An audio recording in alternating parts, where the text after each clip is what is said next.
Hello दोस्तों, मैं अभिषेक धवन आपका एडवर्स लर्निंग पे स्वागत करता हूँ। बीते दिनों एक खबर आई है कि इंडिया ने तीसरी स्थान प्राप्त की है ग्रीन फील्ड प्रोजेक्ट सेटअप करने में, यानी कि ग्रीन फील्ड परियोजना को इम्प्लीमेंट करने में इंडिया ने तीसरी स्थान प्राप्त की है।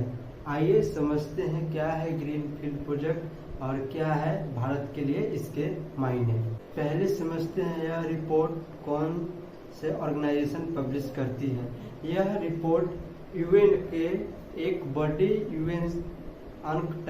UNCTAD रिपोर्ट पब्लिश करती है।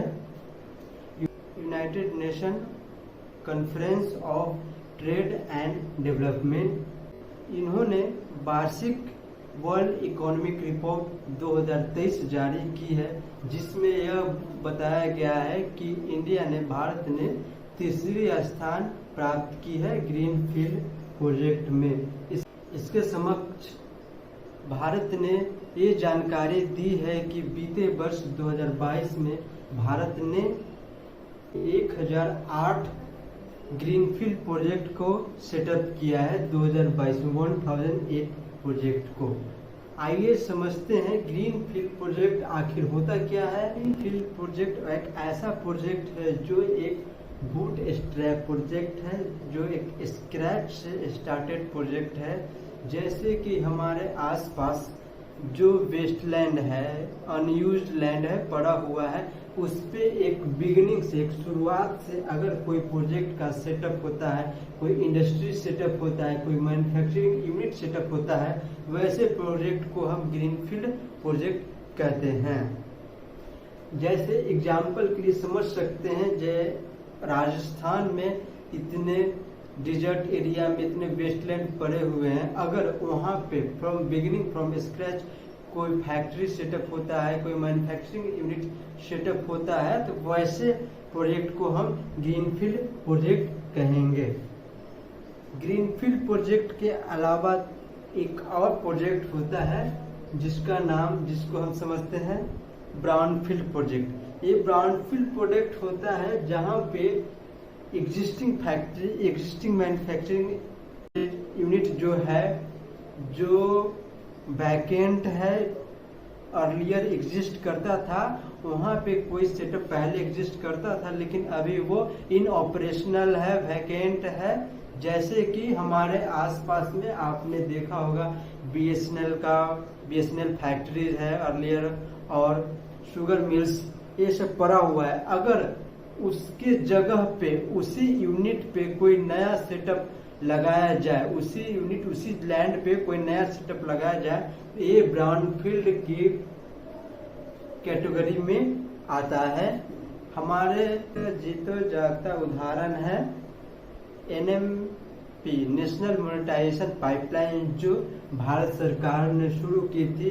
उसमें क्या था, जो एग्जिस्टिंग सेटअप है उसको रिनोवेशन करना है, उसमें प्राइवेट सेक्टर की भागीदारी लानी है, जिसके कारण उसका रीडेवलपमेंट हो और इफिशिएंट ऑपरेशनल हो। ये ऐसे प्रोजेक्ट्स जो होते हैं वो ब्राउनफील्ड प्रोजेक्ट के अंतर्गत आते हैं। दोस्तों, अब ये समझने की कोशिश करते हैं कि ग्रीनफील्ड प्रोजेक्ट का एडवांटेज क्या है और डिसएडवांटेज क्या है। एडवांटेज पहला काउंट करते हैं बिग एरिया। अब कोई सेटअप नया स्टार्ट हुआ है, नए जगह पे आप एक नया सेटअप लगाना चाहते हो, वैसे जगह पे सेटअप लगाओगे जहाँ पे आपका एरिया बहुत बड़ा मिलेगा, वैसे जगह पे सेटअप स्टार्ट करोगे। बेसिकली ऐसा सेटअप आउटस्कर्ट ऑफ टाउन्स होते हैं या विलेज एरिया में सेटअप होते हैं। दूसरा इसका एडवांटेज है फ्लेक्सिबिलिटी। पहले जो ब्राउनफील्ड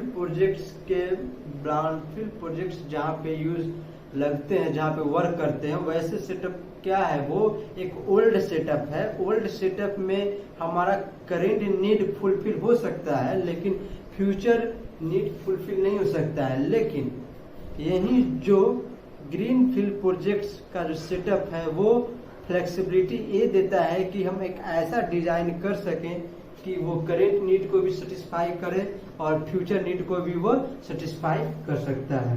तीसरा एडवांटेज ये है सेल्फ सस्टेनिंग है। सेल्फ सस्टेनिंग यानी कि जितना अगर कोई स्क्रैच मॉडर्न टाइम में कोई भी प्रोजेक्ट अगर स्क्रैच से हम सेटअप करते हैं, बूट स्टेप करते हैं, तो वो ये सब प्रॉपर्टीज हम चाहेंगे कि इंक्लूड हो, सेल्फ सस्टेनिंग हो, फ्लेक्सिबिलिटी हमको दे, कॉस्ट एंड टाइम इफिशिएंट हो। दूसरा इसका डिसएडवांटेज क्या हो सकता है?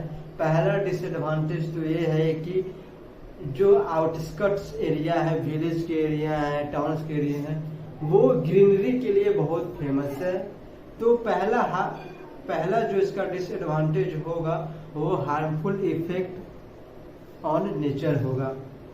दूसरा डिसएडवांटेज ये कंसीडर कर सकते हैं कि अगर कोई प्रोजेक्ट नया से शुरुआत से शुरू किया जा रहा है तो उसमें बहुत सारे डॉक्यूमेंटेशन, लाइसेंसिंग ये सब की जरूरत होती है। तो कह सकते हैं ये भी एक उसका डिसएडवांटेज है। अब इसका ग्रीनफील्ड प्रोजेक्ट का भारत के लिए मायने है। ग्रीनफील्ड प्रोजेक्ट का भारत के लिए यह मायने है कि अगर ग्रीनफील्ड प्रोजेक्ट के मामले में हम एक अच्छे स्थिति में है, एक अच्छे पोजीशन में है, यानी कि हमारा कंट्री एक डेवलपमेंट की एक नई राह पे है, नई रास्ते पे है। हमारे यहाँ पे मैन्युफैक्चरिंग सेटअप हो रहा है, फैक्ट्रीज लग रही हैं, इंडस्ट्रीज लग रही हैं। ये एक डेवलपिंग नेशन का एक चिन्ह है। और दूसरा इन्फ्लुएंस क्या ले सकते हैं इससे? ये हमारा जो विजन है आत्मनिर्भर भारत का, उसके साथ ये परफेक्टली अलाइन करता है। ग्रीनफील्ड प्रोजेक्ट्स हमें ये भी दर्शाता है कि भारत में फॉरेन इन्वेस्टमेंट कितना हो रहा है। जितना ज़्यादा फॉरेन इन्वेस्टमेंट होता है उतना ही यहाँ पे फैक्ट्री का डेवलपमेंट, मैन्युफैक्चरिंग यूनिट का डेवलपमेंट ये सब होता है। क्योंकि फॉरेन जो विदेशी लोग हैं, निवेशक जो है भारत में कुछ पोटेंशियल देख के ही वो निवेश करेंगे। यानी कि जो पोटेंशियल जो फॉरेन एफडीआई जो है, फॉरेन इन्वेस्टमेंट जो आ रहा है यहाँ पे भारत में, उसमें एक अच्छी सी बढ़ोतरी हो रही है। बीते 2022 की बात है, फॉरेन इन्वेस्टमेंट 41 बिलियन के करीब था, जो वर्ल्ड में हमको 8 रैंक देता है फॉरेन इन्वेस्टमेंट के सिनारियो में होगा।